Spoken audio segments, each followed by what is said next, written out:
বিকেলবেলা ডাইনিং টেবিলে বসে চা খাচ্ছিল প্রিয়াঙ্কা। তখনই হঠাৎ করে কলিং বেলের আওয়াজ শোনা গেল। প্রিয়াঙ্কা উঠে গিয়ে দরজাটি খুলে দিল। দরজা খুলতেই দেখতে পেল একজন সুদর্শন পুরুষ দরজার বাইরে দাঁড়িয়ে আছে, যাকে সে এর আগেও বেশ অনেকবার দেখেছে। প্রিয়াঙ্কা তাকে দেখেই বলতে লাগলো, হাই হ্যালো অ্যান্ড আসসালামু আলাইকুম টু অল। আমি তোমাদের সকলের প্রিয় প্রিয়াঙ্কা বলছি। আমি জানি তোমরা আমাকে অনেক মিস করো এবং অনেকেই আমাকে মেসেজ করে বলো আপু প্লিজ নিয়মিত কেন গল্প দিচ্ছেন না। তো তোমাদের সবার জন্য আমি একটা সুখবর নিয়ে এসেছি। তোমরা তো জানো আমার একটা হচ্ছে অফিসিয়াল চ্যানেল আছে, ভয়েস অফ প্রিয়াঙ্কা, এবং এইটার সাথে এখন আমি নতুন আরেকটা অফিসিয়াল চ্যানেল খুলছি, সেটার নাম হচ্ছে স্টোরি এক্সপ্রেস। তো আশা করি এখন থেকে দুই চ্যানেলেই তোমরা গল্প পাবে। মানে একদিন যদি ভয়েস অফ প্রিয়াঙ্কাতে আপলোড হয় তাহলে আরেকদিন স্টোরি এক্সপ্রেসে আপলোড হবে। মানে তোমরা আমার গল্প প্রত্যেক দিনই শুনতে পাবে আমার নিজের অফিসিয়াল চ্যানেল দুইটা থেকে। সো জিনিসটা কিন্তু খুবই সারপ্রাইজিং। তো আশা করতেছি তোমরা তাড়াতাড়ি করে সাবস্ক্রাইব করে দিবে। স্টোরি এক্সপ্রেস চ্যানেলটা ইউটিউবে সার্চে দাও, পেয়ে যাবে। আর না হলে হচ্ছে এই ভিডিওর ঠিক লিঙ্কে তোমরা পাবে, বা হচ্ছে কমেন্টে আমি পিন কমেন্ট করে দিব, তাহলে সেখান থেকেও তোমরা সাবস্ক্রাইব করতে পারো। সো দেরি না করে এক্ষুনি সাবস্ক্রাইব করে ফেলো স্টোরি এক্সপ্রেস। সবাই ভালো থাকবা, সুস্থ থাকবা। আল্লাহ হাফেজ, I love you, bye. Believe me, আমি আমার মতো মানুষ, বিলিভ মি, আমি আপনার মতো ছেঁচড়া মানুষ একটাও দেখিনি। এতদিন ধরে ভার্সিটিতে জ্বালাতন করেছেন, সেটাও না হয় সহ্য করে নিলাম, কিন্তু আজ একদম বাসা অবধি চলে আসবেন এটা আপনার থেকে কখনোই আশা করিনি। আরে এটা তোমাদের বাসা? দেখুন, একদম নাটক করবেন না। জেনে শুনে বাসায় এসেছেন, এখন আবার নাটক করছেন। এটা আমাদের বাসা নাকি? তো আপনার কি মনে হয় এই বাসায় আমরা ভাড়াটিয়া নাকি? আরে তুমি তো অনেক বেশি রেগে যাচ্ছ, প্লিজ একটু ঠান্ডা হও। সেরকম কিছুই না, আমি আসলে এখানে অন্য একটা দরকারে এসেছি। দেখুন, একদম ফাজলামো করবেন না। আপনার মতো ছেলেদেরকে আমার খুব ভালো করেই চেনা আছে। যখন কেউ চুরি করতে গিয়ে ধরা পড়ে যায় তখন সবাই এমন কথাই বলে, কেউই সহজে নিজেকে স্বীকার করতে চায় না। এখন নিশ্চয়ই আপনি এ নিয়ে বলবেন আপনি ভুল করে এখানে চলে এসেছেন, আপনি এখানে আসতে চাননি। দেখুন, এসব মিথ্যা কথা বলে কোনো লাভ হবে না, আপনি ধরা পড়ে গেছেন। বিলিভ মি প্রিয়াঙ্কা, আমি তোমাকে কোনো মিথ্যা কথা বলছি না, যা সত্য তাই বলছি। সত্যি এটাই যে আমি এখানে ইচ্ছা করে আসিনি। দেখুন, আপনার সব ফালতু লেকচার শুনতে আমি এখানে বসে নেই। চুপচাপ এখান থেকে চলে যান, তা না হলে কিন্তু খারাপ কিছু হয়ে যাবে বলে দিলাম। এই বলে প্রিয়াঙ্কা তখনই আশিকের মুখের উপর দরজাটা লাগিয়ে দেবে। তখনই প্রিয়াঙ্কার ছোট বোন তিশা সেখানে চলে আসে আর আশিককে দেখা মাত্রই বলতে থাকে, আরে স্যার তো চলে এসেছেন, তো এখন এখানে দাঁড়িয়ে আছেন কেন? প্লিজ ভিতরে আসুন। প্রিয়াঙ্কাকে যেই বুঝতে পারলো না সবকিছুই যেন তার মাথার উপর দিয়ে যাচ্ছে। সে হা করে তাকিয়ে আছে। তিশা তাকে কোনো কথা বলার সুযোগই না দিয়ে আশিককে হাত ধরে টানতে টানতে বাড়ির ভিতরে নিয়ে আসলেও আর ড্রয়িং রুমের সোফায় বসতে দিল। আর তারপরে প্রিয়াঙ্কাকে উদ্দেশ্য করে বলতে লাগলো, আরে আপু, তোকে তো বলাই হয়নি, আব্বু আমার জন্য নতুন প্রাইভেট টিউটর ঠিক করেছেন। উনি হলেন আমার নতুন টিচার। পরিচয় হয়নি স্যার, এই হলো আমার বড় বোন। আর আপু, উনি আমার নতুন টিচার। হ্যাঁ, সেটা না হয় বুঝলাম, কিন্তু এই ছেলের কাছে তুই কোনো টিউশন পড়বি না। এই ছেলেকে বল ভালোই ভালোই এখান থেকে চলে যেতে, আমি তোকে অন্য টিউটর রেখে দিব। আরে আপু, তোর কি মাথা খারাপ হয়ে গেছে নাকি? পাগলের মতো কথা বলছিস কেন? এত কষ্ট করে একজন ভালো টিউটর পেলাম, আর এখন কি না তুই বলছিস ওনাকে বাদ দিয়ে দিতে? কেন, তোর কি কানে কোনো সমস্যা হয়েছে নাকি? আমি কি বলছি তুই শুনতে পাচ্ছিস না? এই ছেলেকে তোরে পড়াতে হবে না, আমি তোর জন্য ভালো টিউটর রেখে দিব। আই এম সো সরি আপু, সেটার কোনো প্রয়োজন হবে না। তুই তোর নিজের জন্য টিউটর রেখে নিস, আমি এই স্যারের কাছেই টিউশন পড়ব। আর এতে তোর কোনো আপত্তি আমি শুনবই না, কারণ টিউশন আমি পড়ব, তুই না। দেখুন, এখন কিন্তু বেশি বাড়াবাড়ি হয়ে যাচ্ছে। আমি খুব ভালো করেই জানি এই ছেলের ক্যারেক্টারে সমস্যা আছে, তাই আমি বোন হয়ে তোকে এর কাছে প্রাইভেট পড়তে দিতে পারি না। দেখ আফু, আমাকে নিয়ে চিন্তা করার জন্য মা বাবা আরও অনেকেই রয়েছে, তাই তোকে এই ফালতু চিন্তা না করলেও চলবে। তুই তোর নিজের চরকায় তেল দে। স্যার, আপনি আসুন তো আমার সঙ্গে। আপনি আপুর কথা কিছু মনে করবেন না। এই বলে প্রিয়াঙ্কার কথাকে কোনো পাত্তা না দিয়ে তিশা আশিকের হাত ধরে টানতে টানতে নিজের রুমে নিয়ে চলে গেল। আর তারপর চেয়ার টেনে বসতে দিল আর বলতে লাগলো, স্যার প্লিজ, আপনি আপুর কথায় কিছু মনে করবেন না। ওর একটু মাথায় সমস্যা আছে। ও সুন্দর আর হ্যান্ডসাম ছেলে দেখলেই ওদের সঙ্গে একরকম খারাপ আচরণ করে। আচ্ছা ঠিক আছে, কোনো ব্যাপার না। আমি তোমার বোনকে দেখেই বুঝতে পেরেছি তার মাথায় সমস্যা আছে। যাই হোক, তুমি তোমার বই বের করো, আমি যেটা করতে এসেছি সেটাই করি। হ্যাঁ স্যার, আপনি একদম ঠিক কথাই বলেছেন। আমার বোনের মাথায় সমস্যা আছে। তা না হলে আপনার মতো একজন টিউটরকে বাদ দিতে বলে? তার ব্যবহারের জন্য আমি আন্তরিকভাবে দুঃখিত। আপনি প্লিজ কিছু মনে করবেন না। ঠিক আছে, বললাম তো কোনো ব্যাপার না। আমি একজন প্রাইভেট টিউটর, আমাকে নিয়ে এক একজন এক এক রকম মন্তব্য করতেই পারে, কিন্তু কারোর মন্তব্য আমার গন্তব্য কখনোই ঠেকাতে পারবে না। You are so right. আপনি একটু বসুন, আমি আপনার জন্য নাস্তা বানিয়ে নিয়ে আসতেছি। আরে না, এসব তুমি কি বলছো? এসবের কোনো প্রয়োজন হবে না। আমি আজ এই সবেমাত্র প্রথম দিন তোমাকে টিউশন পড়াতে এসেছি। আগে তুমি তোমার পড়া শেষ করো, তারপর অন্য কিছু। তখনই পেছন থেকে প্রিয়াঙ্কার বাবার গলার আওয়াজ শোনা গেল। তিনি বলতে লাগলেন, আরে, আমি তো ভাবছিলাম তোমাকে ফোন দেব, এর মধ্যেই তুমি চলে এসেছো। যাই হোক, তোমার সময় জ্ঞান দেখে আমি খুবই খুশি হলাম। না মানে আঙ্কেল, আমি আপনার মেয়েকে টিউশন পড়ানোর দায়িত্ব নিয়েছি, তাই যথা সময়ে এসে তাকে টিউশন পড়ানোটা আমার দায়িত্বের মধ্যে পড়ে। আমি তো তোমার মতো দায়িত্ববান একজন ছেলেকেই খুঁজতেছিলাম। যাই হোক, অবশেষে তোমাকে খুঁজে পেয়ে গেলাম, ভালোই হলো। হ্যাঁ, তুমি কিন্তু আমার মেয়েটাকে একটু ভালোভাবে পড়াবে। আমার মেয়েটা অঙ্ক আর ইংরেজিতে একদমই কাঁচা। আমি তোমার সম্পর্কে ভালো রিভিউ শুনেছি, তাই তো তোমাকে আমার মেয়েকে টিউশন পড়ানোর জন্য ঠিক করলাম। ঠিক আছে আঙ্কেল, কোনো সমস্যা নেই, আপনি কোনো চিন্তা করবেন না। আমি আমার বেস্টটাই দেওয়ার চেষ্টা করব, এবং দেখবেন আল্লাহ সহায় থাকলে আপনার মেয়ে ইনশাল্লাহ এই বছর ভালো রেজাল্ট করবে। তোমার উপর আমার সেই ভরসা আছে। তুমি আমার বন্ধুর মেয়েকে গত বছর টিউশন করিয়েছো, সে একদম খারাপ ছাত্রী ছিল, আর এই বছর সে খুবই ভালো রেজাল্ট করেছে, বলা যায় কলেজের টপার হয়েছে। হ্যাঁ আঙ্কেল, যাকে আমি টিউশন পড়াই তাকে আমি খুব মনোযোগ সহকারে যত্ন নিয়ে পড়ে, যাতে সে খুব ভালো রেজাল্ট করতে পারে।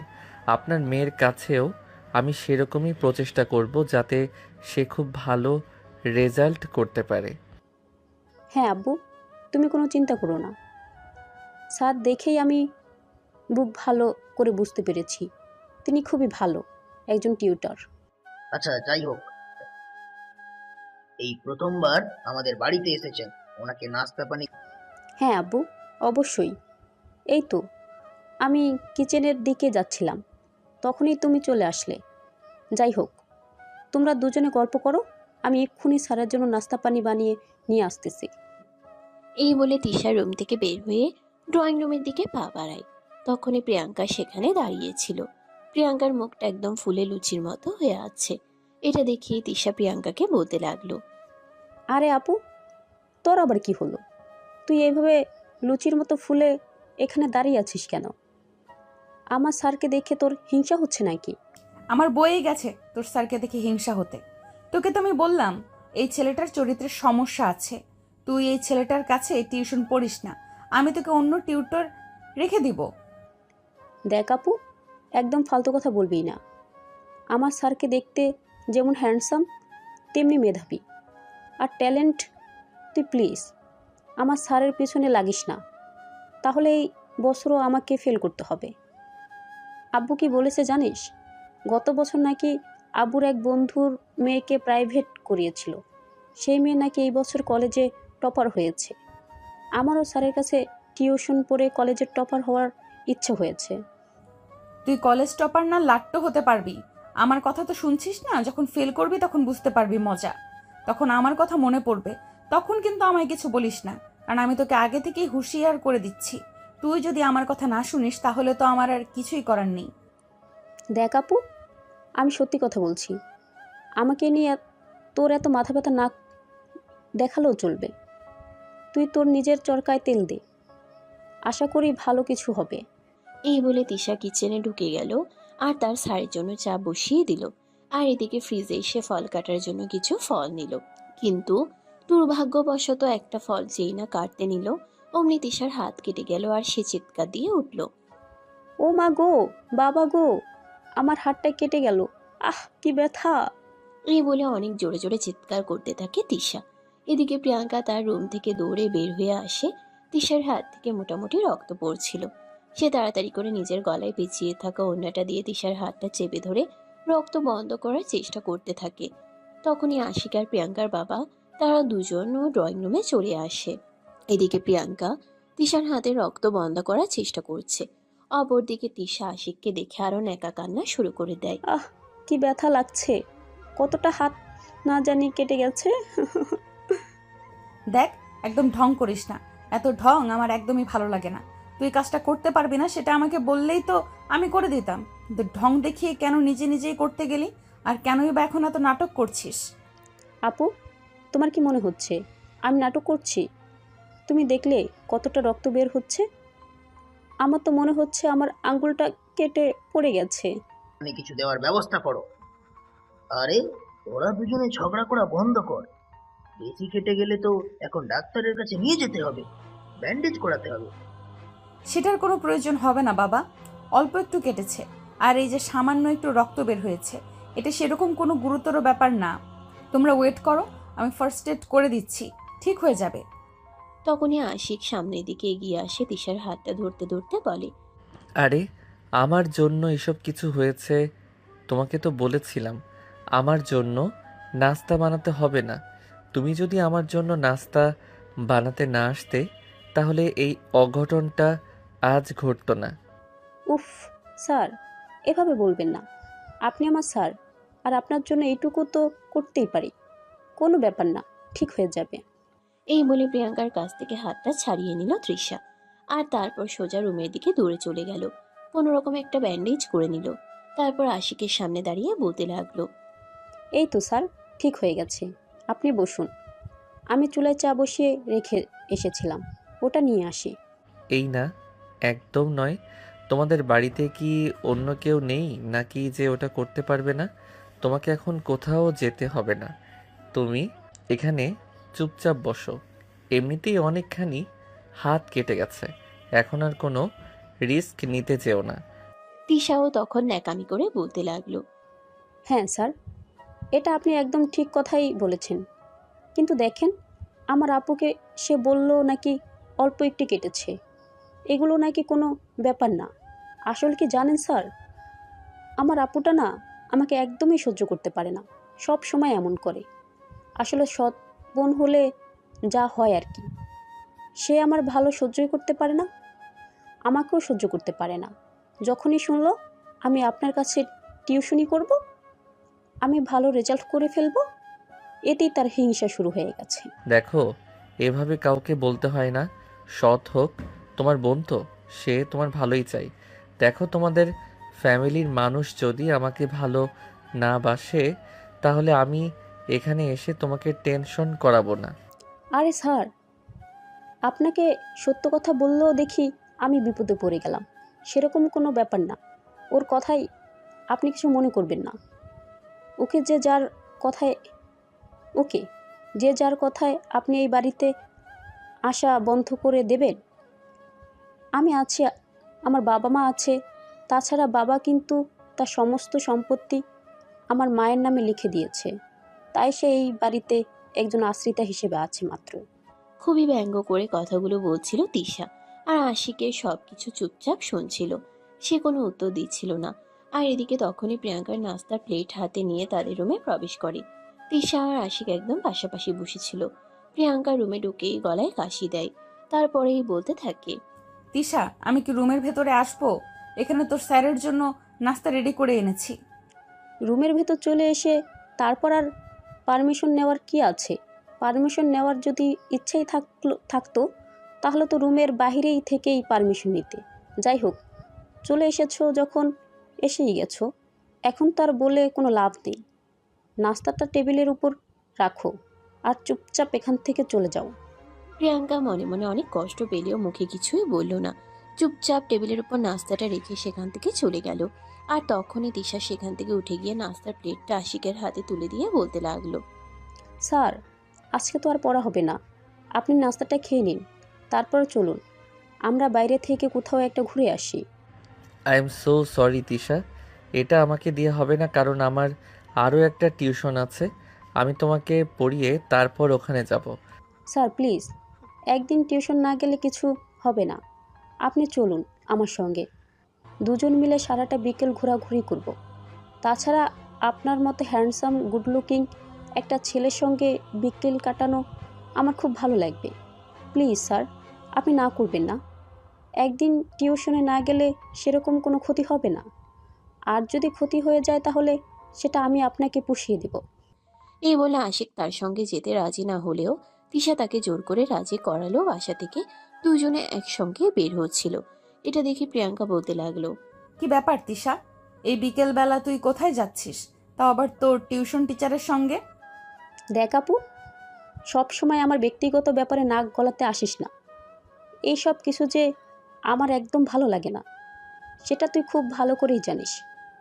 তাই তোকে বলছি, যতটা সম্ভব আমার থেকে দূরে থাকবি, থাকার চেষ্টা করবি।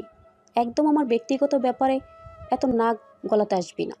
দেখ, তোর ভালোর জন্য বলছিলাম, কিন্তু তুই যখন ভালোটা বুঝলি না তখন আর তোর ব্যক্তিগত ব্যাপারে নাক গলানোর কোনো ইচ্ছে আমার নেই। তবে এমন যেন না হয় আমার কথা বাসি হলে কাজে লাগে, তখন কিন্তু অনেক দেরি হয়ে যাবে, তখন কিন্তু আবার আমাকে দোষ দিস না। দেখ আপু, এতক্ষণ ধরে সহ্য করছি তোকে, আর সহ্য করার ইচ্ছে নেই। আমি কিন্তু এখন সত্যি সত্যি আব্বুর কাছে তোর নামে বিচার দিব। আমি আর পারছি না তোকে সহ্য করতে। এটা বলা মাত্রই প্রিয়াঙ্কা কোনো কথা না বলে চুপচাপ সেখান থেকে চলে গেল। কারণ সে খুব ভালোভাবেই বুঝতে পারলো এখানে তিশাকে কোনো কিছু বলতে চাওয়া মানে বাইরের মানুষের সামনে নিজেকে অপমান সাব্যস্ত করা। এদিকে প্রিয়াঙ্কা চলে যাওয়ার পর তিশা আর আশিক দুজনেই বাসা থেকে বের হয়ে পড়ে। আশিকের অনিচ্ছা সত্ত্বেও সেদিন সারাটা বিকেল তিশার সঙ্গে কাটাতে হয়। তার অন্যতম কারণ হচ্ছে আশিক নিম্ন মধ্যবিত্ত ফ্যামিলি থেকে উঠে আসা একটা সাধারণ ছেলে, যে অসীম স্বপ্ন নিয়ে ঢাকা শহরে এসেছে পড়াশোনা করে চাকরি বাকরি কিছু একটা করার জন্য। কিন্তু ঢাকা শহরের মতো একটা জায়গায় পড়াশোনার খরচ চালানো অতটাও সহজ কাজ নয়। এখানে নিজের খাওয়া দাওয়া, থাকা এবং পড়াশোনার খরচ চালাতে মোটামুটি ভালো একটা অ্যামাউন্ট গুনতে হয়, যেটা তার দিনমজুর বাবার পক্ষে চালানো একদমই সম্ভব নয়। তাই সে এখানে আসার পর থেকে বেশ কয়েকটা টিউশন পড়ায়। আর এখানে মূল রিজন হলো আশিক অন্য সব কয়টা টিউশন পড়িয়ে যে কয়টা টাকা বেতন পায়, প্রিয়াঙ্কার বাবা তিশাকে পড়ানোর জন্য এর চাইতে বড় একটা অ্যামাউন্ট ফিক্সড করে রেখেছেন। তাই অন্য কয়টা টিউশন হাতছাড়া হয়ে গেলেও আশিককে এই টিউশন হাতছাড়া করা চলবে না। এতে যত সমস্যাই হোক না কেন এটা তাকে কন্টিনিউ করতেই হবে। অপরদিকে প্রিয়াঙ্কা আর আশিক একই ভার্সিটিতে একই সেমিস্টারে আর একই ক্লাসে পড়াশোনা করে। দুজনেই এই বছর অনার্স প্রথম বর্ষের স্টুডেন্ট। সেদিকেই দুজনের পরিচয়। প্রিয়াঙ্কা মনে মনে আশিককে প্রথম দিন থেকেই পছন্দ করে, কিন্তু কোনো একটা কারণে হয়তো সেটা বলা হয়ে উঠছে না। আর এদিকে হঠাৎ করেই আশিক তাদের বাড়িতে এভাবে তারই ছোট বোনকে টিউশন পড়াতে চলে আসবে, এটা প্রিয়াঙ্কার বোধগম্য ছিল না। প্রিয়াঙ্কা তার ছোট বোনের সম্পর্কে খুব ভালোভাবেই জানে, কারণ তার ছোট বোন আরও আগে থেকেই সুদর্শন কোনো ছেলেকে দেখলেই তার সঙ্গে প্রেম করতে চায়, সম্পর্ক জড়াতে চায়। এদিকে আশিক দেখতে মাশাআল্লাহ যথেষ্ট হ্যান্ডসাম। তিশা যদি আশিকের পিছনেও লেগে যায় তাহলে তো বনে বনে যুদ্ধ শুরু হয়ে যাবে। আর সেই জন্যই প্রিয়াঙ্কা চাইছিল ওটা আশিক তাদের বাড়িতে টিউশনই পড়াক, আর তার ছোট বোনের টার্গেট হয়ে যায়। অপরদিকে আশিক শৈশবের কোনো কিছুই জানতো না। সে তো প্রিয়াঙ্কার আচরণ দেখে মনে মনে এটাই ভেবে নিয়েছিল প্রিয়াঙ্কা তাকে সহ্য করতে পারছে না। তো ভিউয়ার্স, কথা না বাড়িয়ে চলুন মূল গল্পে ফিরে আসি। এদিকে সেদিন সারাটা বিকেল ঘোরাঘুরি করলো তিশা আর আশিক। সন্ধ্যার পর তিশাকে আশিক তার বাসার সামনে নামিয়ে দিয়ে নিজের বাসায় চলে গেল, যদিও সেদিনের সমস্ত খরচ তিশা নিজেই বহন করেছিল। এর পরের দিন যখন সকালবেলা প্রিয়াঙ্কা ভার্সিটিতে আসলো, দেখতে পেল আশিকও তখনই ভার্সিটির গেট দিয়ে ভিতরে প্রবেশ করছে। প্রিয়াঙ্কা আশিককে দেখা মাত্রই তার হাতটা ধরে একটু আড়ালে ডেকে নিয়ে গেল আর বলতে লাগলো, এই, তুমি আমার বোনকে কেন টিউশন পড়াতে গিয়েছো? আরে আজব তো, তুমি এই বিষয়টা নিয়ে ভার্সিটিতেও কথা বলা শুরু করে দিয়েছো। আমি টিউশন পড়াই, যাকে ইচ্ছা তাকেই পড়াতে পারি, এতে তো তোমার সমস্যা হওয়ার কোনো কথা নেই। আমার সমস্যা আছে। তুমি পৃথিবীর যাকে ইচ্ছা তাকে টিউশন পড়াও, তাতে আমার কোনো আপত্তি নেই, কিন্তু তুমি আমার বোনকে টিউশন পড়াতে পারবে না, আমাদের বাড়িতে যেতে পারবে না। দেখো, আমি তোমার কথা শুনতে পারবো না, কারণ তোমার বাবা আমাকে মোটা অঙ্কের একটা মাইনে দেবেন, যেটা আমার আর 5টা টিউশন মাইনের সমান। তাই এখানে তোমার কোনো সমস্যা হলে সেটা আমার দেখার বিষয় নয়। আমাকে টিউশন পড়াতে হবে, আমাকে ওই বাড়িতে যেতে হবে, এটাই সবচেয়ে বড় কথা। এতে তোমার যাই কিছু হোক না কেন, তাতে আমার কিছুই যায় আসে না। আশা করি তুমি সম্পূর্ণ বিষয়টা খুব ভালোভাবেই বুঝতে পেরেছো। আমার কোনো কিছু বোঝার কোনো প্রয়োজন নেই, আমি তোমাকে যেটা বলেছি সেটাই হবে। তুমি আর কোনো দিন আমাদের বাড়িতে আমার ছোট বোনকে টিউশন পড়াতে যাবে না। আর টিউশন পড়াতে গিয়েছো বেশ ভালো কথা, কিন্তু তুমি কাল বিকেলে কেন আমার বোনকে নিয়ে বাইরে ঘুরতে গিয়েছিলে? আজব তো, তুমি নিজেই দেখতে পেলে আমি যেখানে যেতে চাইনি তোমার বোন আমাকে জোর করে নিয়ে গেছে সেখানে। তুমি আমাকে কেন দোষ দিচ্ছ? তোমার যদি এতই সমস্যা হয়ে থাকে তাহলে তুমি তোমার নিজের বাবার সঙ্গে কেন এ ব্যাপারে কথা বলছো না? কেন অযথাই আমাকে এইসব কথা শোনাচ্ছ? কারণ আমি এই কথা বলে বাবাকে বলতে পারবো না। আর তুমি আমার ক্লাসমেট, তোমাকে আমি চিনি, তাই এই কথাগুলো বলতে পারি। তাই আবারও তোমাকে আমি বলছি, তুমি আমাদের বাড়িতে যাবে না টিউশন পড়াতে। ওকে ফাইন, আমি যাব না, কিন্তু তোমার বাবা যে আমাকে তোমার ছোট বোনকে পড়ানোর জন্য মোটা একটা পেমেন্ট করবে, সেটার টাকা কে দেবে বলো শুনি? তোমার কি সেই সামর্থ্য আছে যে তুমি আমাকে ওই অ্যামাউন্ট দিবে? তাছাড়া যখন আমি তোমার পিছনে পাগলের মতো ছুটে চলেছিলাম তখন তো তুমি আমাকে 2 পয়সার মূল্য দাওনি, উল্টে আরও ডিমান্ড দেখিয়ে চলে গেছো। আশিকের মুখ থেকে এই কথা শুনে প্রিয়াঙ্কা মুহূর্তের জন্য স্তব্ধ হয়ে গেল। হ্যাঁ, এই কথা তো একদমই সত্যি যে প্রিয়াঙ্কার বাবা আশিককে তার ছোট বোনকে পড়ানোর জন্য যে মোটা একটা অ্যামাউন্ট দেবে, সেটা প্রিয়াঙ্কার পক্ষে আশিককে দেওয়া কোনোভাবেই সম্ভব নয়। কারণ প্রিয়াঙ্কার বাবা প্রিয়াঙ্কাকে মাস শেষে সামান্য কিছু টাকা দেয়, শুধু তার হাত খরচ এবং প্রয়োজনীয় খরচ মেটানোর জন্য। তার বাবা তার সৎ মায়ের জন্য তাকে কখনোই সেভাবে হাত খরচ তো দূরের কথা, প্রয়োজনীয় জিনিসগুলোও দিতে পারেন না। তাই প্রিয়াঙ্কা আর কোনো কথা না বলে চুপচাপ সেখান থেকে চলে গেল। সেদিন ভার্সিটি ছুটি হওয়ার পর প্রিয়াঙ্কা গেটের সামনে দাঁড়িয়ে আশিকের জন্য অপেক্ষা করতে থাকে। বেশ কিছুক্ষণ পর আশিক ভার্সিটি থেকে বের হতে চাইলেই প্রিয়াঙ্কা তার সামনে দাঁড়ায় আর বলতে থাকে, দেখো, আমি তোমাকে তখন মূল্য দিইনি ঠিক আছে, কিন্তু আমি সত্যিই তোমাকে মন থেকে অনেক বেশি ভালোবাসি। আর আমি নিশ্চিত তোমাকে দেখে আমার বোন ক্রাশ খেয়ে বসে আছে, তাই আমি চাই না বনে বনে শত্রুতা তৈরি করতে। তুমি প্লিজ ওই বাড়িতে যেও না। I am so sorry. আমাকে এসব কথা এখন বলে আর কোনো লাভ হবে না, কারণ আমি কথা দিয়ে কথা রাখি। তোমার বাবাকে আমি কথা দিয়েছি তোমার ছোট বোনকে আমি টিউশন পড়াবো। এখন তুমি চাইলেও আমি আমার এই কথা ফিরিয়ে নিতে পারবো না। তাই প্লিজ তুমি আমাকে ক্ষমা করে দিও। প্লিজ তুমি এমনটা করো না আমার সঙ্গে।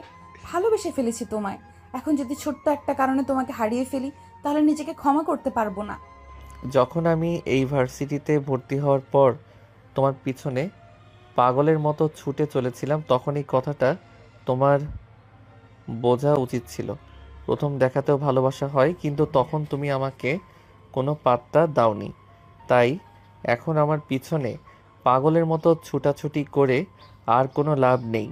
আমায় ক্ষমা করতে পারো। এই বলে প্রিয়াঙ্কাকে আর কোনো কথা বলার সুযোগ না দিয়ে আশিক সেখান থেকে চলে গেল। আর এদিকে এরপর থেকে আশিক প্রতিদিনই তিশাকে নিয়ম করে পড়াতে আসতো। আর তিশাকে পড়াতে আসলেই তিশা প্রতিদিনই প্রিয়াঙ্কাকে অর্ডার দিত আশিককে নাস্তা বানিয়ে দেওয়ার জন্য। প্রিয়াঙ্কাও কোনো উপায়ন্তর না পেয়ে নাস্তা বানিয়ে দিতে হতো। প্রিয়াঙ্কা সেখানে না বলার কোনো উপায় ছিল না, কারণ ওই বাড়িতে প্রিয়াঙ্কা ছিল সাধারণ একজন কাজের লোকের মতোই। যদিও সেটা তার বাবার বাড়ি ছিল, কিন্তু সেখানে তার কোনো অধিকার ছিল না। সব সময় সবাই তার উপর হুকুম তামিল করত। শুধুমাত্র প্রিয়াঙ্কার বাবা ছাড়া প্রিয়াঙ্কার বাবা ছিলেন ওই বাড়িতে ওই একজন মানুষ, যে কিনা প্রিয়াঙ্কাকে মন থেকে একটু হলেও ভালোবাসতো। আরও প্রিয়াঙ্কা সেই ভালোবাসাটাকে আঁকড়ে ধরে বেঁচে থাকতে চায়, কিন্তু স্ত্রীর সামনে কখনোই সেটা প্রকাশ করতে পারতেন না প্রিয়াঙ্কার বাবা। কারণ প্রিয়াঙ্কার জন্মের কয়েক বছর পরেই তার মা একটা বিশাল বড় রোগে আক্রান্ত হয়ে মারা যান। আর তারপরেই ছোট্ট প্রিয়াঙ্কার দেখাশোনা করার জন্য তার বাবা দ্বিতীয় বিয়ে করেন। কিন্তু সেই বিয়ে প্রিয়াঙ্কার জীবনে কাল হয়ে দাঁড়াবে এটা তিনি কখনো কল্পনাও করতে পারেননি। চেয়েছিলেন মেয়ের ভালো, কিন্তু হয়ে গেল খারাপ। সৎ মা সংসারে আসার পর থেকেই প্রিয়াঙ্কার প্রতি অবহেলা অনাচার ক্রমশ বাড়তেই থাকে। প্রিয়াঙ্কার জ্ঞান বুদ্ধি হওয়ার পর থেকে কখনো এমনটা হয়নি ভালো একটা জামা কাপড় সে পরতে পেরেছে কিংবা ভালো একটা খাবার সে খেতে পেরেছে। কিন্তু তারপরেও নিয়তির প্রতি তার কোনো অভিযোগ নেই, কারণ সে এটাকে নিজের ভাগ্য বলে মেনে নিয়েছে। এই তো সেদিন প্রিয়াঙ্কার শরীরটা একটু খারাপ লাগছিল। ভার্সিটি থেকে এসে এসে নিজের রুমে গিয়ে দুপুরের খাবার না খেয়ে ঘুমিয়ে পড়েছিল। এদিকে টিউশন পড়ানোর জন্য আশিক তাদের বাসায় আসে।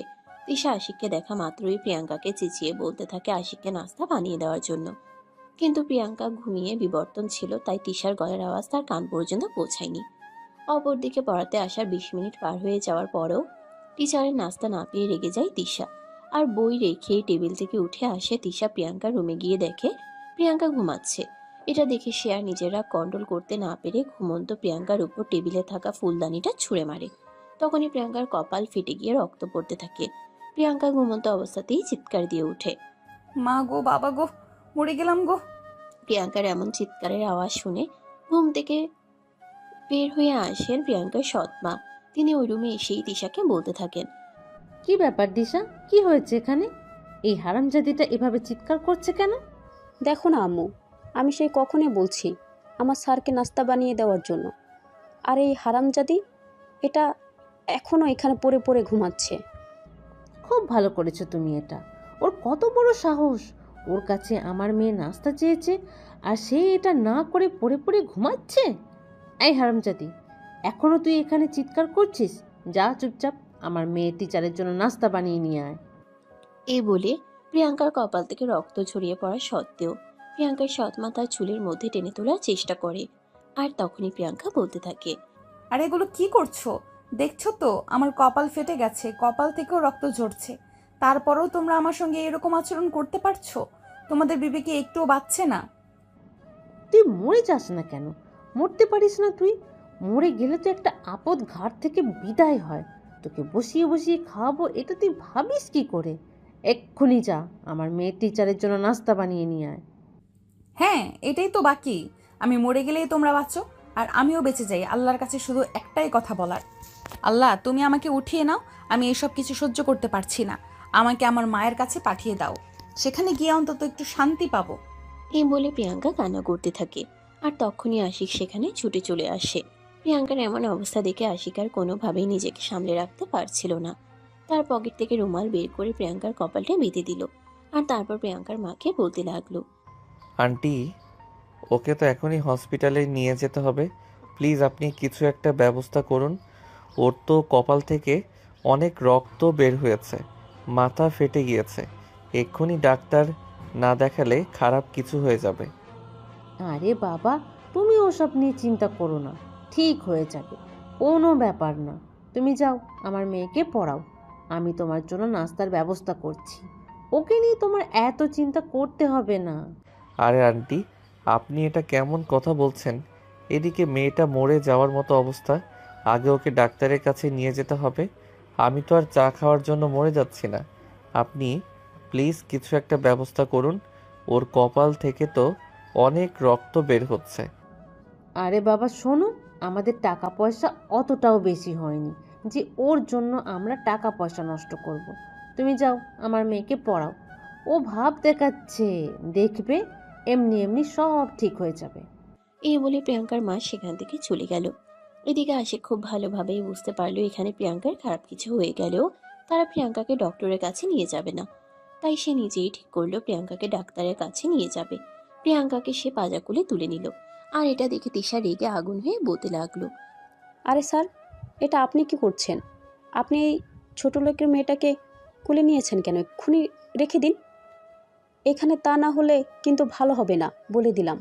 দেখো তৃষা, তুমি আমার ছাত্রী, তুমি আমার ছাত্রীর জায়গাতেই থাকো। আমাকে আমার দায়িত্ব পালন করতে দাও। মেয়েটার অবস্থা কতটা খারাপ সেটা দেখতে পেয়েছো। এক্ষুনি যদি ডাক্তারের কাছে নিয়ে না যাই তাহলে কি হতে পারে সেটা তুমি বুঝতে পারছো। তারপরও কেন আমার কাজে আমাকে বাধা দিচ্ছ? এই বলে আশিক আর কোনো উত্তরের অপেক্ষা না করে প্রিয়াঙ্কাকে নিয়ে বাড়ি থেকে বের হয়ে গেল। তারপর তাদের বাসার পাশে একটা হসপিটালে নিয়ে আসলো। প্রিয়াঙ্কার বাবার নাম্বার আশিকের কাছে ছিল। প্রিয়াঙ্কাকে হসপিটালে ভর্তি করিয়ে প্রিয়াঙ্কার বাবার নাম্বারে ফোন দিল। 2বার ফোন হতে না হতেই প্রিয়াঙ্কার বাবা ফোনটা রিসিভ করলো আর অপর প্রান্ত থেকে বলতে লাগলো, হ্যালো, কি হয়েছে? এই অসময়ে আমাকে ফোন দিয়েছো কেন? আঙ্কেল, একটা সমস্যা হয়ে গেছে। আপনি এক্ষুনি প্লিজ আপনাদের বাসার সামনের হসপিটালে চলে আসুন। তারপর আমি আপনাকে সব কিছু খুলে বলছি। কিন্তু আমি তো এই মুহূর্তে একটা জরুরি মিটিংয়ে আছি। আমার বাসায় কোনো সমস্যা হলে তো আমাকে বাসা থেকে ফোন দেওয়া হতো। কি হয়েছে আমাকে খুলে বলো। আঙ্কেল, সমস্যাটা খুব বড়, তাই আপনাকে এখানে আসতে হবে। আপনি প্লিজ তাড়াতাড়ি সব কিছু ফেলে রেখে চলে আসুন, তা না হলে বড় একটা অ্যাক্সিডেন্ট হয়ে যেতে পারে। এই বলে সে ফোনটা কেটে দিল। আর এদিকে তখনই প্রিয়াঙ্কার বাবা অফিসের সব কাজকর্ম ফেলে রেখে হসপিটালে চলে আসলো। আর তারপর আশিক তাকে সব কিছু খুলে বলল।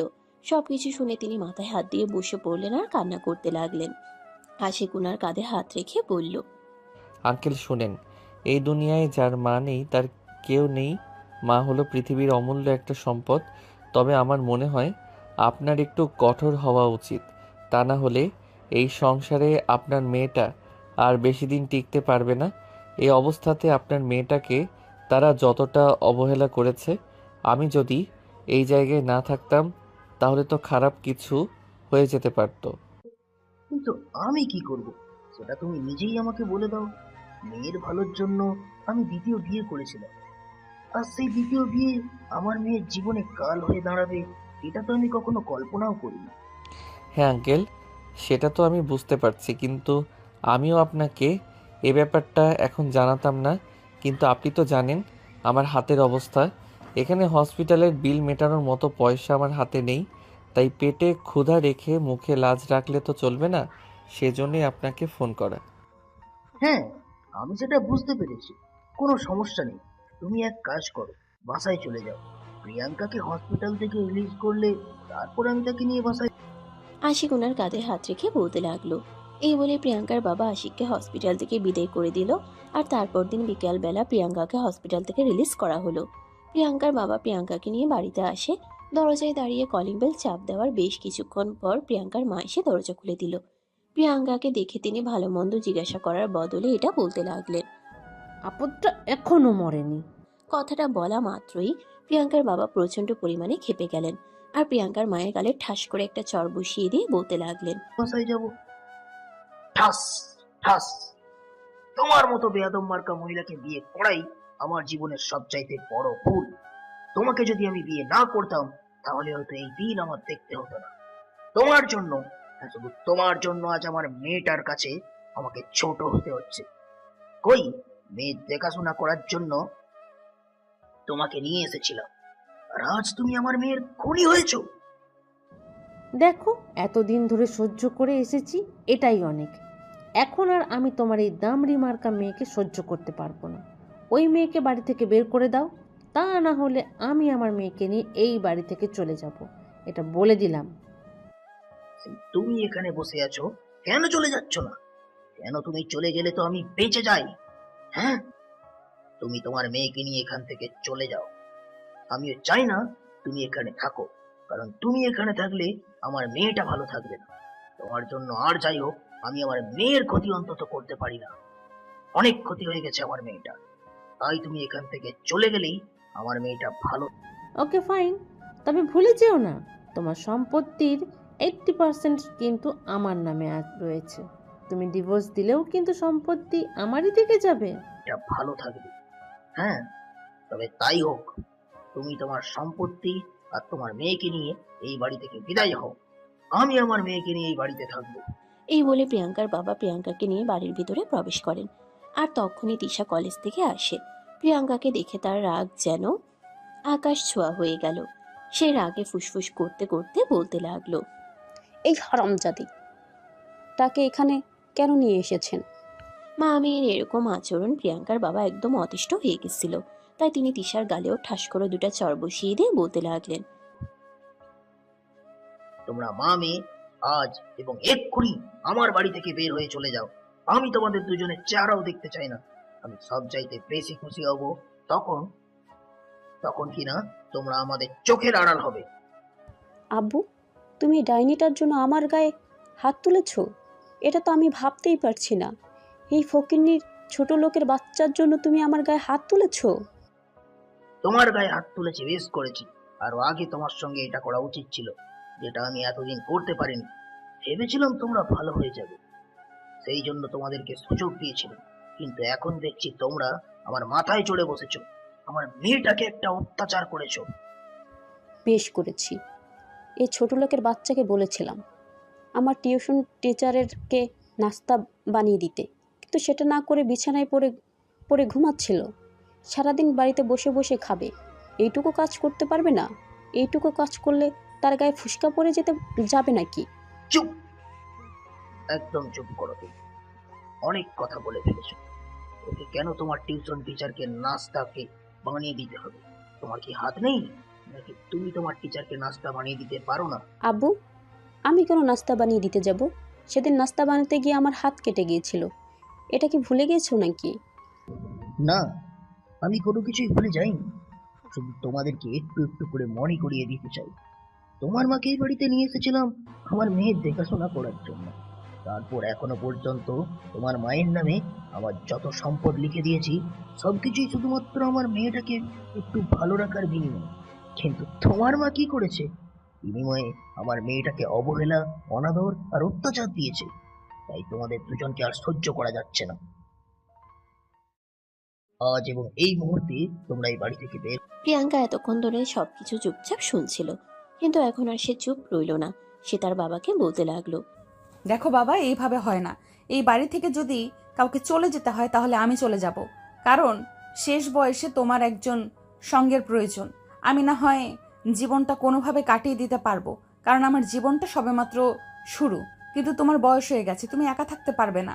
প্রিয়াঙ্কা, তুমি কোনো কথা বলো না। এতদিন সবকিছু সহ্য করেছি শুধু তোমার মুখের দিকে তাকিয়ে। এখন আর এদেরকে আমি কোনোভাবেই ক্ষমা করব না। ওরা যেটার উপযোগ্য, আমি ওদের সঙ্গে ঠিক সেটাই করব। তুমি শুধু তাকিয়ে তাকিয়ে দেখো। আমার কসম বাবা, তুমি সেরকম কিছুই করবে না। তুমি একজন বিবাহিত পুরুষ হওয়া সত্ত্বেও তোমাকে একজন অবিবাহিত মেয়ে বিয়ে করেছে সংসার করার আশায়, আর এতদিন ধরে সংসারটা আগলে রেখেছে। তাকে কখনোই আমি সংসারহীনা করতে পারি না। তখনই পাশ থেকে প্রিয়াঙ্কার মা প্রিয়াঙ্কাকে উদ্দেশ্য করে বলতে লাগলো, এই তো এতদিনে সুবুদ্ধি উদয় হয়েছে। এই বুদ্ধিটা যদি তোর মাথায় আরো আগে আসতো, তুই আরো আগে এই বাড়ি থেকে চলে যেতে পারতি। তাহলে নিশ্চয়ই এত অত্যাচার সহ্য করতে হতো না। হ্যাঁ মা, তুমি একদম ঠিক কথাই বলেছ। এতদিন আমার মাথায় এই বুদ্ধিটা আসেনি, তাহলে হয়তো তোমরাও এতদিন খুব ভালো থাকতে পারতে। যাই হোক, আমি তোমাদের সবাইকে ছেড়ে চলে যাচ্ছি। কোনো চিন্তা করো না, আমি কখনোই তোমাদের এই সম্পত্তিতে ভাগ বসাতে আসবো না।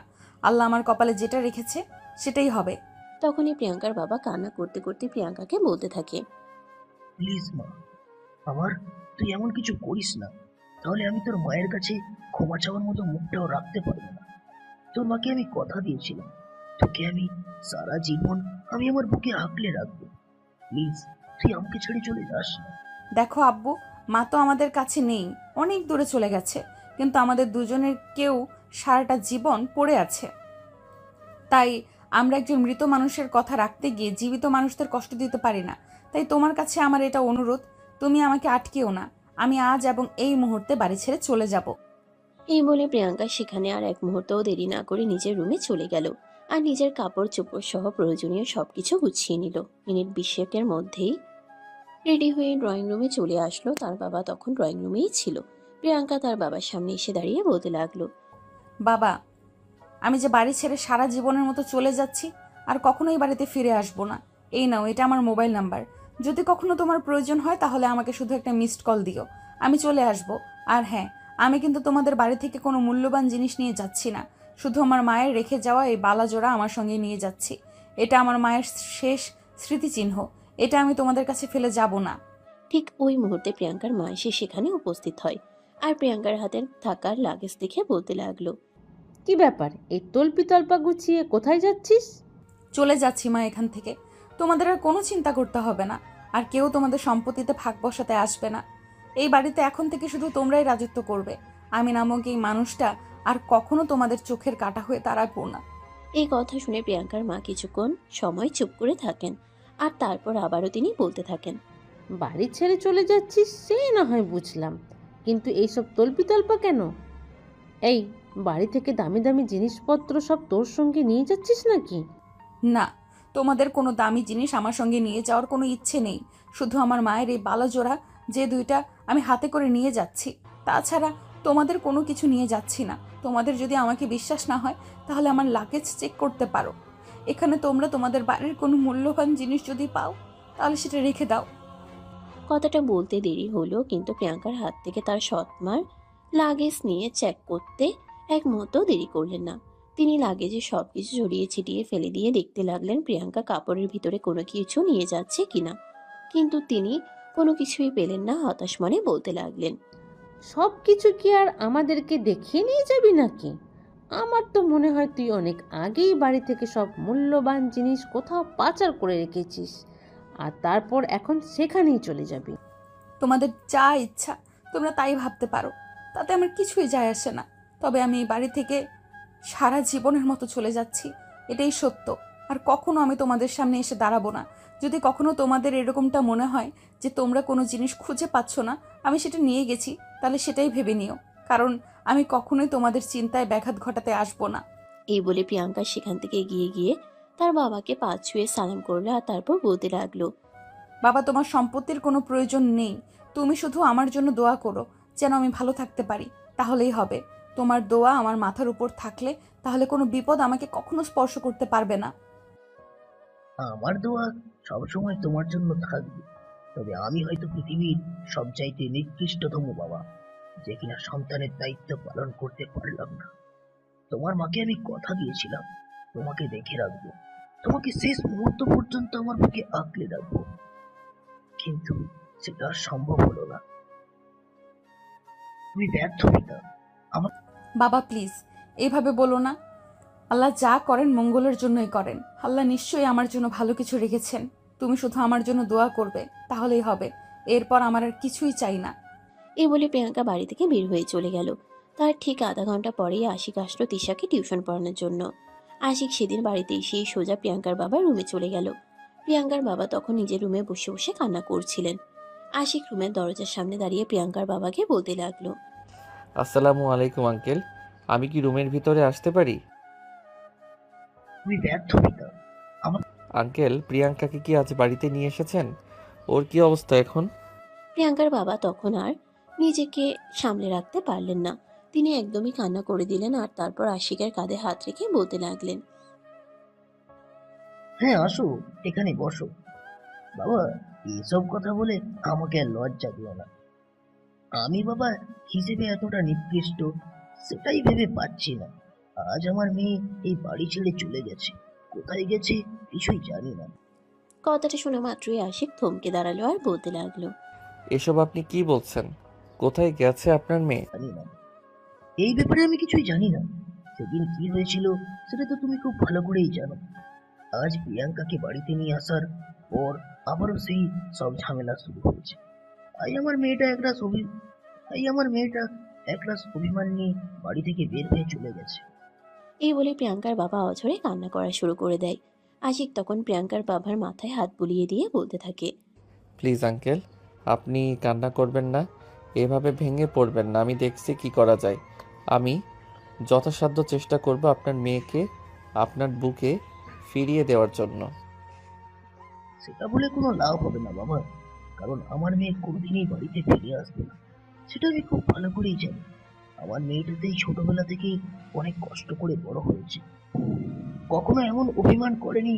কিন্তু আজ আমি আমার মেয়েটাকে আর আটকাতে পারলাম না, কারণ আমি বুঝতে পেরেছি আমার মেয়েটাই বাড়িতে আর যাই হোক ভালো থাকবে না। তাই আমি বাবা হয়েও মেয়েটাকে আটকাতে পারলাম না। দেখুন আঙ্কেল, আমি এই কদিনে আপনার মেয়ের ব্যাপারে কিছুটা হলেও জানতে পেরেছি, কিন্তু আমার মনে হয় আপনার ওকে এইভাবে এই বাড়ি থেকে বের হয়ে চলে যেতে দেওয়াটা একদম ঠিক হয়নি। আপনার তাকে আটকানো প্রয়োজন ছিল, আপনার তাকে বোঝানো প্রয়োজন ছিল, কারণ হাজার হোক আপনি একজন বাবা। আপনার সন্তানের প্রতি আপনার দায়িত্ব রয়েছে। কিন্তু আমি কি করব বলো, বিয়ে করেছিলাম মেয়েকে ভালো রাখার জন্য, কিন্তু সেই ভালোটাই যখন রাখতে পারলাম না, তখন আমার আর কি করার ছিল। আমি তো হাজার চেষ্টা করেও ব্যর্থ হয়ে গেলাম। আমি আমার মতো স্ত্রীর কাছে কি জবাব দেব? আমি আমার মৃত স্ত্রীর কাছে কি জবাব দেব সেটাই তো ভেবে পাই না। যাকে আমি কথা দিয়েছিলাম তার সন্তানকে আমি দেখে রাখবো, ভালো রাখবো, কিন্তু সেটাই করতে পারলাম না। এই বলে আরো জোরে জোরে কান্না করতে থাকে প্রিয়াঙ্কার বাবা। আর তখনই তিশা সেখানে এসে উপস্থিত হয়। আশিককে দেখা মাত্রই তিশা একটু মুচকি হেসে আশিকের দিকে এগিয়ে এসে বলতে থাকে, আরে স্যার, আপনি চলে এসেছেন। আসুন, আপনি আমার রুমে আসুন। এখানে কি করছেন? এই বলে তিশা এগিয়ে গিয়ে আশিকের হাত ধরতে চাইছিল। তখনই আশিক তিশার হাত ধরে নিজের হাতটা এক ঝটকায় ছাড়িয়ে নিয়ে বলতে লাগলো, তোমরা মানুষ নাকি অন্য কিছু সেটা ভাবতেই আমার অবাক লাগে। তুমি একটা মেয়ে হয়ে আরেকটা মেয়ের সঙ্গে এরকম আচরণ কি করে করতে পারো?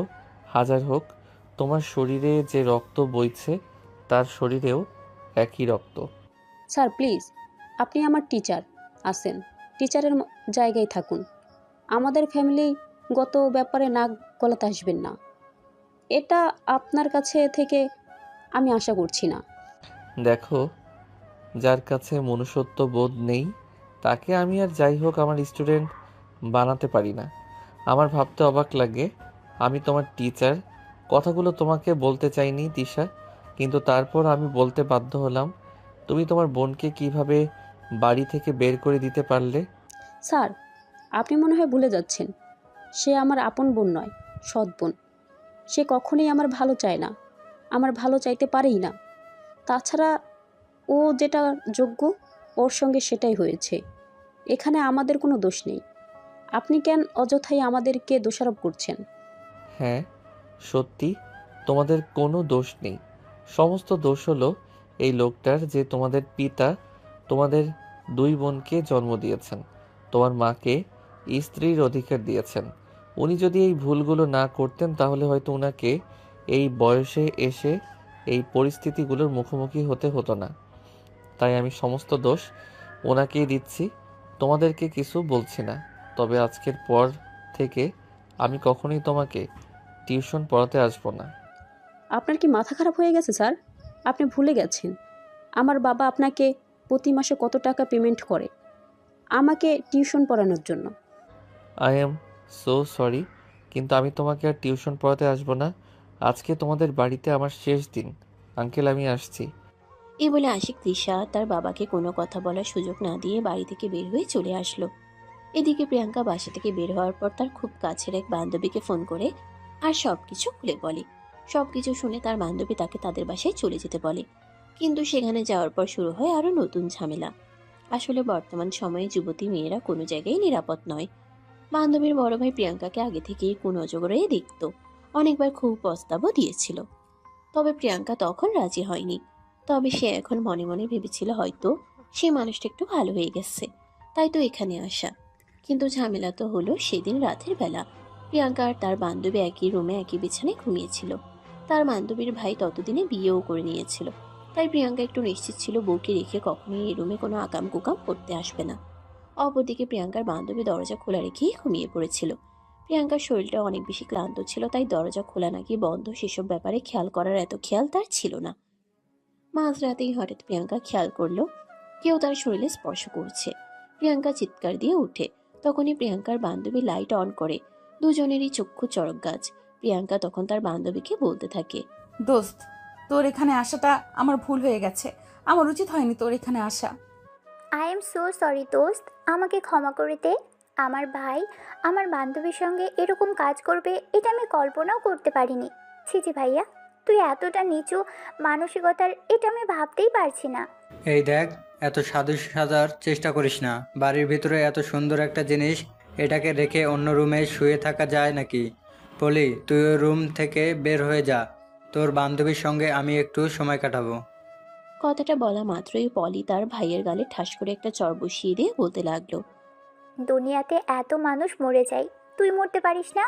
তুই আমার ভাই, এটা ভাবতে আমার ঘেন্না লাগছে। তোর ঘরে বউ আছে, কিন্তু তারপরও তোর চরিত্র এতটা নিচু, আমি তো এটা ভাবতেই পারছি না। তুই কতটা নিচে, তুই কতটা নিচ মানসিকতার, ঘরে বউ রেখে আমার বান্ধবীর সঙ্গে এসব খারাপ কাজ করতে এসেছিস। হায় আল্লাহ, এসব দেখার আগে আমার মরণ কেন হলো না? পলির এমন চিৎকার চেঁচামেচিতে তাদের বাড়ির সবাই ওই রুমে ছুটে চলে আসে। পলির মা সেখানে এসে বলতে লাগে, কি ব্যাপার, কি হয়েছে? এই রুমে এত চিৎকার চেঁচামেচির আওয়াজ শোনা যাচ্ছে কেন? সারা বাড়িতে মানুষ ঘুমাচ্ছে নাকি? সেটা তুমি তোমার এই কুলাঙ্গা ছেলেকে জিজ্ঞেস করো।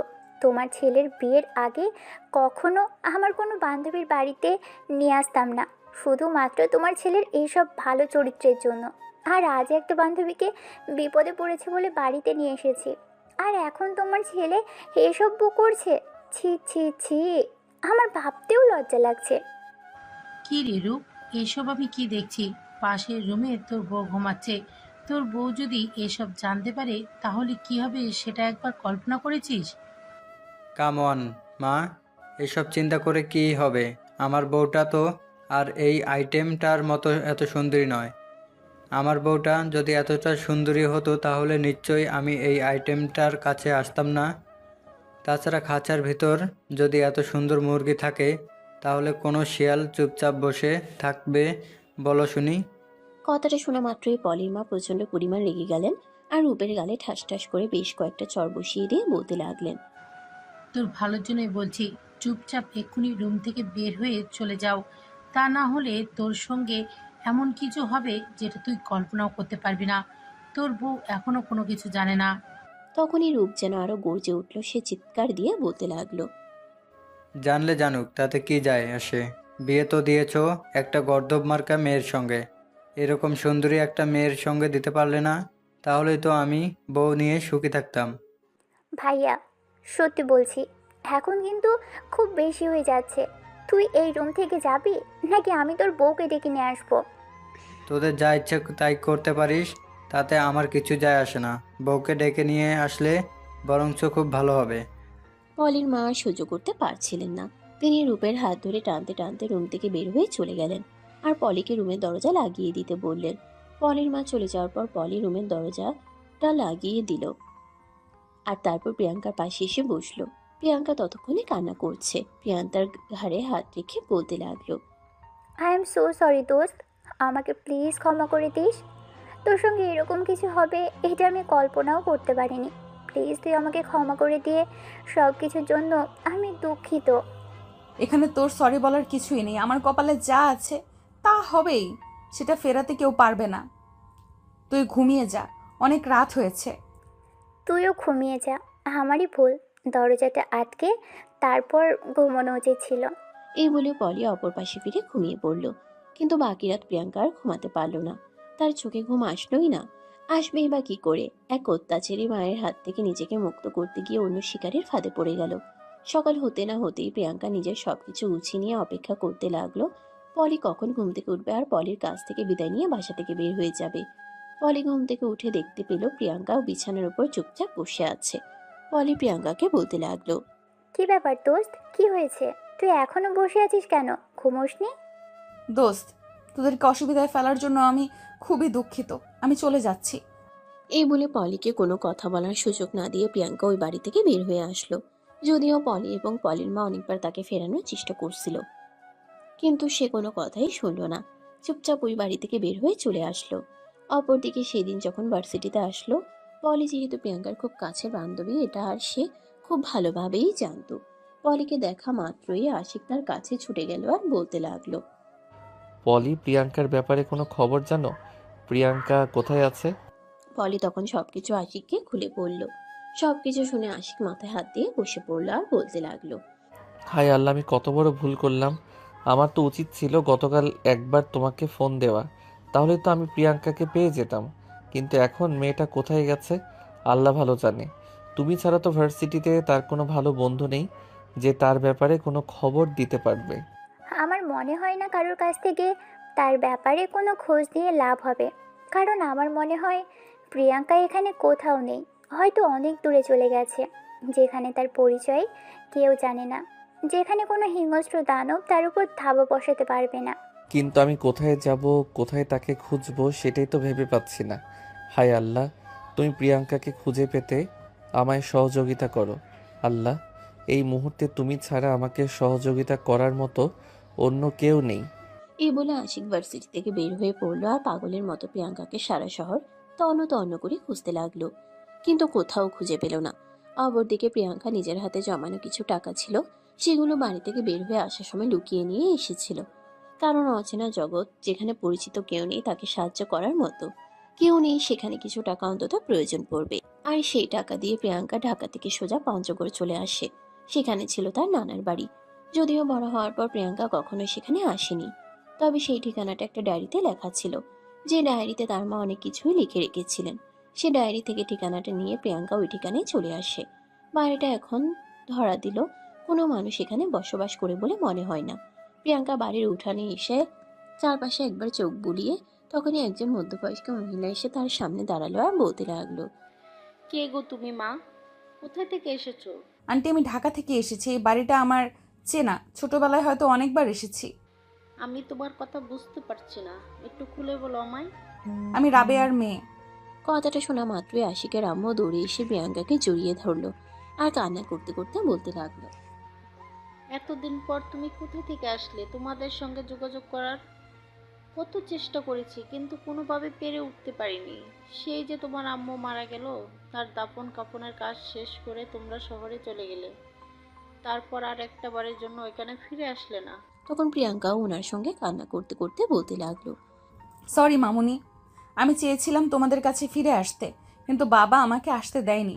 বলেছিল আমায় খুব ভালো রাখবে, কিন্তু বাবাকে দোষ দিয়ে কী লাভ? আমার কপালে যা আছে তা তো আমার সঙ্গে হবেই। তাই আজ সমস্ত সম্পর্ক ছিন্ন করে তোমাদের কাছে চলে এসেছি। তুমি থাকতে দেবে তো আমার মায়ের শেষ স্মৃতিচিহ্নের জায়গাটায়? পাগলি মেয়ে, এভাবে বলতে হয় না। তুমি আজীবন আমার কাছে থেকে যাও।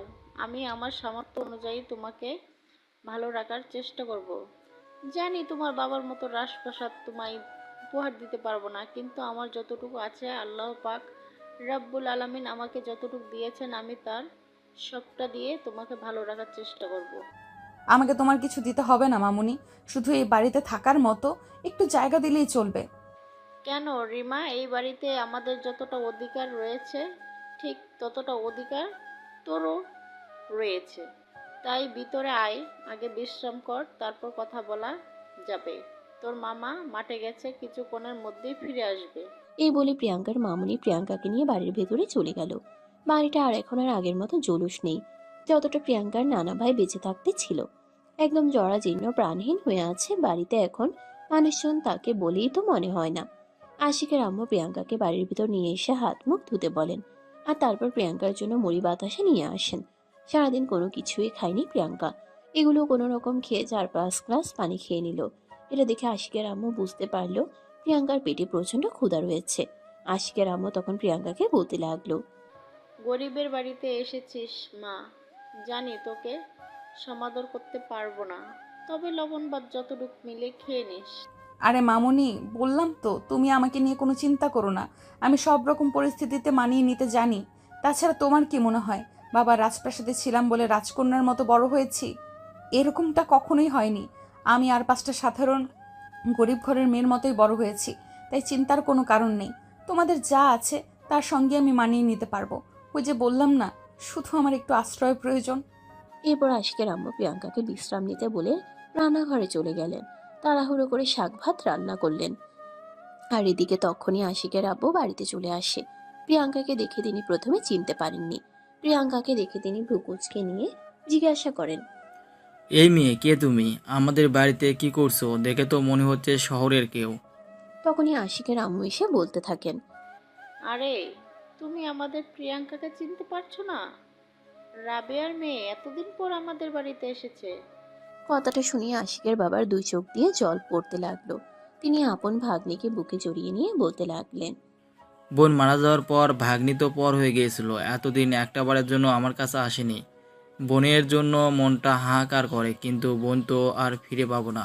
ভেবেছিলাম ভাগ্নি আর বোন জামাই আমার সঙ্গে ভালো সম্পর্ক রাখবে, কিন্তু বোন জামাই তো শহরের বড়লোক বাবার ছেলে, সে কেন গরিব শ্বশুরবাড়িতে আসবে? মন খারাপ করো না মামা, আমি ওই শহরের অট্টালিকা ছেড়ে একেবারের জন্য তোমাদের কাছে চলে এসেছি। তোমরা আমাকে তোমাদের কাছে রাখবে তো? কেন রাখবো না মা, অবশ্যই রাখবো। আমার বোনের রেখে যাওয়া শেষ স্মৃতিচিহ্ন তুই, তোকে আমার বুকে আগলে রাখা আমার কর্তব্য। তুই যতদিন ইচ্ছা ততদিন সেখানে থাক, পারলে মৃত্যুর আগ পর্যন্ত। তবুও তোকে কখনো এই বাড়িতে কে চলে যেতে বলবো না। এরপর সেখানেই থাকতে থাকে প্রিয়াঙ্কা। এদিকে সারা শহর তন্ন তন্ন করে খুঁজেও কোথাও প্রিয়াঙ্কার চিহ্নটুকু খুঁজে পেল না আশিক। প্রায় 3 মাস হয়ে গেল সেমিস্টার ফাইনাল পরীক্ষা শেষ হয়েছে। বেশ কিছুদিন ভার্সিটি বন্ধ, তাই আশিক গ্রামের বাড়িতে চলে যাওয়ার জন্য প্রস্তুতি নেয়। সেদিন হঠাৎ করে পলি আশিককে বলে, কি ব্যাপার আশিক, প্রিয়াঙ্কার কোনো খোঁজ পেয়েছো? প্রিয়াঙ্কার খোঁজ পেলে সেটা অবশ্যই তোমাকে জানাতাম। জানি না মেয়েটা কোথায় চলে গেছে, আল্লাহ তাকে ভালো রাখুক। হ্যাঁ, আল্লাহর কাছে তো এখন শুধু এটাই বলার, এটা ছাড়া তো অন্য কোনো উপায় নেই। যেখানে আছে সে ভালো থাকুক, এটাই আল্লাহর কাছে চাওয়া। আল্লাহ তাকে খুব ভালো রাখুক। পরের দিন আশিক গ্রামের বাড়ির উদ্দেশ্যে রওনা দেয়। বাড়ির সামনে এসে দেখতে পায় বাড়িতে কোনো মেয়ে মানুষের কাপড় চোপড় শুকাতে দেওয়া হচ্ছে। তার তো কোনো বোন নেই, তাহলে বাড়িতে মেয়ে মানুষের কাপড় আসলো কোথা থেকে? তাছাড়া তার মা এখনো এসব কাপড় চোপড় পরে না। গ্রামের সাধারণ মহিলার শাড়িতেই অভ্যস্ত তিনি। আশিকের মনে কেমন যেন একটা খটকা লাগলো। আর এদিকে প্রিয়াঙ্কা তখন রুমে শুয়ে ঘুমাচ্ছিল। বাড়ির উঠোনে এসে আশিক তার মাকে ডাক দেয়। আম্মু, ওই আম্মু, কই তুমি? রান্নাঘর থেকে ছুটে আসেন রাহেলা বেগম। এতদিন পর হঠাৎ ছেলেকে দেখতে পেয়ে আবেগে আপ্লুত হয়ে দৌড়ে গিয়ে ছেলেকে জড়িয়ে ধরেন আর বলতে থাকেন, সেই শহরে গিয়ে তো মাকে ভুলেই গিয়েছিস, এতদিন পর আসার সময় হলো। কি করব আম্মু বলো, ভার্সিটিতে কেউ ছুটি দেয় না। তাছাড়া আমি টিউশন পড়াই, সেটাও তোমরা খুব ভালো করেই জানো। তাইলে তো আর ছুটে চলে আসতে পারি না তোমাদের কাছে। তবে হ্যাঁ, এখন অনেক দিনের ছুটি আছে, তোমাদের সঙ্গে অনেক দিন থাকবো। ঠিক আছে, ঘরে যা, ঘরে গিয়ে বিশ্রাম কর, আমি তোর জন্য খাবার ব্যবস্থা করছি। তখনই আশিক কৌতূহল মনে তার মাকে বলতে লাগলো, আম্মু, আমাদের বাড়িতে এই মেয়ে মানুষের কাপড় চোপড় আসলো কোথা থেকে? তোকে বলেছিলাম না তোর একটা ফুফু আছে, তুই যখন ছোট ছিলি তখন সে মারা গেছে। তার মেয়ে আমাদের এখানে এসেছে। তার বাবার বাড়িতে কিছু একটা ঝামেলা হয়েছে মনে হয়, যদিও আমি জিজ্ঞাসা করিনি। সে বলেছে এখন আমাদের সাথেই থাকবে। আমি আর তোর বাবা ঠিক করেছি সে আমাদের বাড়িতেই থাকবে সারা জীবনের জন্য। আরে, তোমার কি মাথা খারাপ হয়ে গেছে নাকি? কাপড় চোপড় দেখে তো মনে হচ্ছে যুবতী মেয়ে, তাকে কেন আমাদের বাড়িতে রাখবে? তাছাড়া এটা নিয়ে এলাকার লোকজন কথা বলবে না? বাড়িতে একটা যুবক ছেলে আছে।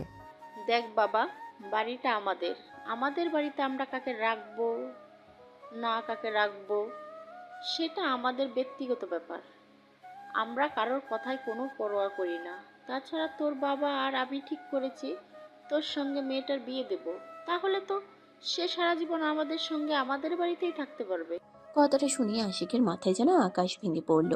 মুহূর্তের মধ্যেই বিচলিত হয়ে সে বলতে লাগলো, তোমাদের কি মাথা খারাপ হয়ে গেছে নাকি? চেনা নেই জানা নেই, হুট করে বলছো একটা মেয়েকে আমার বিয়ে করতে হবে। আমি পারবো না। তাছাড়া আমি তোমাদেরকে একটা কথা পরিষ্কার করে বলে রাখি, আমি একটা মেয়েকে ভালোবাসি। তাকে খুঁজে পেলে আমি তাকেই বিয়ে করব।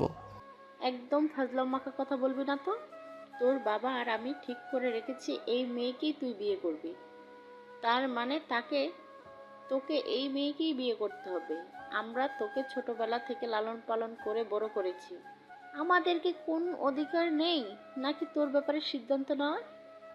তোমাদের 100 বার অধিকার আছে, কিন্তু একটা মেয়েকে আমি ভালোবাসি, মেয়েটাও আমাকে অনেক বেশি ভালোবাসে।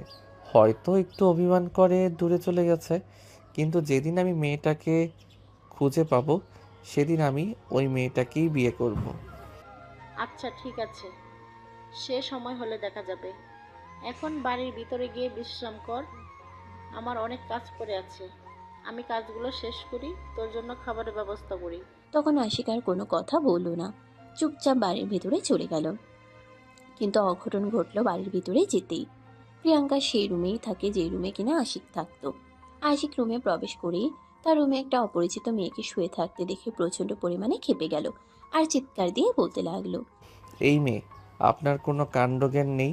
একটা ছেলে রুমে এসে শুয়ে আছেন, আপনি নিজেকে কি মনে করেন, প্রিন্সেস ডায়না নাকি? আবার আমার মা বাবার মাথা খেয়ে বসে আছেন। আমি যেন আপনাকে বিয়ে করে আপনার কি খেদে কোনো কাজ নেই? আশিকের এমন খরগোশ কণ্ঠস্বর শুনে ঘুমন্ত অবস্থায় চোখ ডলতে ডলতে বিছানা থেকে উঠে বসে প্রিয়াঙ্কা। আর প্রিয়াঙ্কাকে দেখেই আশিক তো একদম অবাক হয়ে বলতে থাকে। আরে তুমি এখানে কি করছো আর কিভাবে এলে? আশিকের কথায় চোখ তুলে তাকায় প্রিয়াঙ্কা। আশিককে দেখে সেও অনেক অবাক হয় আর লাফ দিয়ে উঠে দাঁড়িয়ে বলতে থাকে। সেই একই প্রশ্ন তো আমারও। তুমি এখানে কি করতে এসেছো?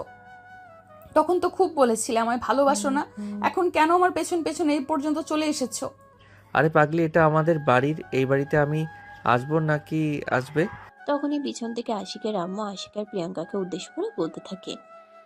দেখলে তো, আল্লাহ চায় তোমাদের দুজনের মিলন হোক, তাই তো অবশেষে ঘুরিয়ে ফিরিয়ে দুজনকে এক জায়গায় এনে দাঁড় করিয়েছে, যাতে তোমরা দুইজন এটা বুঝতে পারো তোমাদের মিলন আল্লাহ প্রদত্ত ঠিক করে রেখেছেন। হ্যাঁ আম্মু, তুমি একদম ঠিক কথাই বলেছো। প্রিয়াঙ্কা বাসা থেকে চলে আসার পর আমি তাকে কত জায়গায় খুঁজেছি, তার কোনো ঠিক নেই। কিন্তু আজ আমি এভাবে এখানে এসে ওকে পেয়ে যাব, এটা আমি কোনো দিন কল্পনাও করিনি। সত্যি আল্লাহ উত্তম পরিকল্পনাকারী, তা না হলে কেন তাকে এখানেই আসতে হবে? এখন তাহলে আমরা বিয়ের আয়োজন করতে পারি, এখন তো আর কারো কোনো সমস্যা নেই। কোনো সমস্যা কেন থাকতে যাবে? যেখানে আমি আমার ভালোবাসার মানুষটাকে পেয়ে গেছি, সেখানে আমার কোনো সমস্যা নেই। তোমরা চাইলে আজকেই বিয়ের আয়োজন করতে পারো। কিন্তু আমার সমস্যা আছে। আমার বাবা যিনি আমাকে জন্ম দিয়েছেন, আমার এমন একটা শুভ জন্মদিনে তিনি যদি আমার পাশে না থাকেন, তাহলে সম্পূর্ণ কাজটাই আমার কাছে অসম্পূর্ণ থেকে যাবে। ঠিক আছে, কোনো সমস্যা নেই। তুমি যেমনটা চাও তেমনটাই হবে। আমি আজকেই আঙ্কেলকে ফোন করে এখানে চলে আসতে বলছি। তারপর ওনার সম্মতিতেই আমি তোমাকে আমার বউ বানাবো। এরপর ঠিক তখনই আশিক প্রিয়াঙ্কার বাবার নাম্বারে ফোন করে আর সবকিছু খুলে বলে। সবকিছু শুনে প্রিয়াঙ্কার বাবা সেদিন রাতেই পঞ্চগড় চলে আসেন। তারপর নিজে দাঁড়িয়ে থেকে আশিকের সঙ্গে প্রিয়াঙ্কার বিয়ে দেন। বিয়ের সমস্ত কাজকর্ম শেষ হলে তিনি আশিকের মা বাবাকে সামনে দাঁড় করিয়ে রেখে প্রিয়াঙ্কাকে আশিকের হাতে তুলে দিয়ে বলেন। আমি বাবা হয়ে আমার দায়িত্ব পালন করতে পারলাম না, কিন্তু তোমার কাছে আমার মেয়েকে রেখে গেলাম। আশা করি তোমার কাছে আমার মেয়েটা সুখী থাকে। আশিক তখন প্রিয়াঙ্কার বাবার হাত দুটো ধরে বলতে থাকে। আপনি কোনো চিন্তা করবেন না আঙ্কেল, আপনার মেয়ে আমার কাছে, আমার পরিবারের কাছে অনেক ভালো থাকবে। হ্যাঁ ভাই সাহেব, একদমই তাই। আপনার মেয়ে আমার বাড়িতে আমার মেয়ের মতোই আদরে থাকবে। আমি তাকে কখনোই কোনো কষ্ট পেতে দেব না। রাবেয়া মারা যাওয়ার পর যখন আপনারা এখান থেকে চলে গেছেন, তখন কত চেষ্টা করেছি মেয়েটার সঙ্গে একবার একটু দেখা করার জন্য, কথা বলার জন্য, কিন্তু আপনি আমাদের সঙ্গে কোনো যোগাযোগই রাখেননি।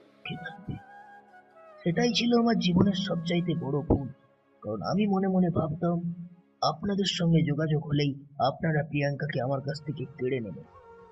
আমি আমার স্ত্রীর রেখে যাওয়া শেষ স্মৃতিচিহ্ন আমার কাছ থেকে দূরে সরাতে চাইনি, কিন্তু আমার সেই একটা ভুলের কারণেই এতটা বছর আমার মেয়েটাকে কতটা কষ্ট করতে হয়েছে জানি না। এর জন্য আমি আমার স্ত্রীর কাছে কখনো ক্ষমা পাবো কিনা তাও জানি না। বাবা প্লিজ, তুমি নিজেকে আর ছোট করো না। তুমি তোমার জায়গা থেকে যথেষ্ট চেষ্টা করেছো আমাকে ভালো রাখার জন্য, কিন্তু আমার কপালে যেটা আছে সেটা তো হবেই, সেটা তো আর কেউ ফেরাতে পারবে না। তবে আল্লাহ উত্তম পরিকল্পনাকারী, তা না হলে আশিকের সঙ্গে কেন আমার পরিচয় হলো, আর কেনই বা আমি হুট করে এখানে চলে আসলাম? হ্যাঁ রে মা, সত্যি আল্লাহ উত্তম পরিকল্পনা করে আল্লাহ ঠিক করে রেখেছিলেন বলেই আজ এমনটা হলো। আমি দোয়া করি সবসময় তুমি সুখী থেকে। যদি কখনো কোনো প্রয়োজন পড়ে তুমি আমায় একটা কল দিও, শুধু আমি সবকিছু ফেলে রেখে তোমার কাছে চলে আসবো। এই বলে প্রিয়াঙ্কার বাবা তাদের কাছ থেকে বিদায় নিয়ে ঢাকার উদ্দেশ্যে রওনা দেন। আর এদিকে প্রিয়াঙ্কা বাবার চলে যাওয়ার পথ পানে চেয়ে কান্না করতে থাকে। আশিক তখন প্রিয়াঙ্কাকে নিজের বুকের সঙ্গে জড়িয়ে নিয়ে বলতে থাকে। প্লিজ কান্না করো না তুমি, তোমার চোখে কান্না মানায় না। বহু বছর অনেক কান্না করেছো, এখন আর তোমাকে কান্না করতে দেব না। এই কান্নাটা কষ্টের নয়, এই কান্নাটা সুখের, এটা প্রাপ্তির। সব কিছু হারিয়েও আবারও সব কিছু ফিরে পেলাম। ও আচ্ছা, তাই বুঝি। তাহলে কান্না করলে চলবে? তো কি করতে হবে? সেটাও আমাকে বলে দিতে হবে নাকি? আমি কি করে জানবো? আচ্ছা ঠিক আছে, তোমাকে কোনো কিছু জানতে হবে না, আমি সব করছি। এই বলে আশিক প্রিয়াঙ্কাকে নিয়ে রুমের ভিতরে চলে গেল আর সাথে সাথেই দরজাটা বন্ধ করে দিল। আর বদ্ধ ঘরে ফিরে পাওয়া প্রেমের এক নতুন গল্পের সূচনা করলো। সুপ্রিয় ভিউয়ার্স, আমাদের আজকের গল্পটা এই পর্যন্তই ছিল। গল্পটি আপনাদের কাছে কেমন লেগেছে ছোট একটা কমেন্টে জানাবেন। ভালো লাগলে লাইক কমেন্ট শেয়ার করে পাশেই থাকবেন। নিত্য নতুন ভালোবাসার গল্প পেতে আমাদের চ্যানেলটিকে সাবস্ক্রাইব করে রাখবেন। ধন্যবাদ সবাইকে এতক্ষণ পাশে থাকার জন্য। সবাই ভালো থাকবেন, সুস্থ থাকবেন। আবার দেখা হবে নতুন কোনো ভালোবাসার গল্পে। সে পর্যন্ত সবাই অপেক্ষায় থাকুন। আল্লাহ হাফেজ। সমাপ্ত।